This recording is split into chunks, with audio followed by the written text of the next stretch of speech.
நேசம் இலவச முதியோர் இல்லத்திற்கு என்று தெய்வ திரு வரதராஜ் அவர்களின் 20ஆம் ஆண்டு நினைவு நாளை முன்னிட்டு அவருடைய மனைவி மற்றும் குடும்பத்தினர் அனைவரும் இன்று காலை உணவு வழங்கியுள்ளனர்.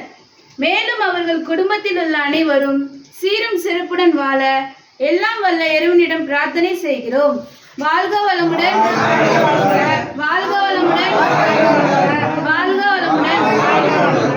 மேலும் அவர்கள் குடும்பத்தில் உள்ள அனைவரும் நீண்ட ஆயுளுடனும் நிறைவான செல்வத்துடனும் விஞ்ஞானமும் மெய்ஞானமும் பெற்று மென்மேலும் ஓங்கி வளர வாழ்க வளமுடன், வாழ்க வளமுடன், வாழ்க வளமுடன்.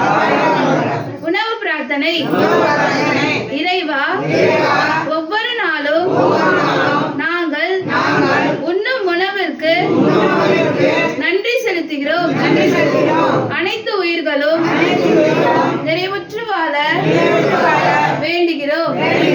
உணவே மருந்து, அதுவே நல்விருந்து.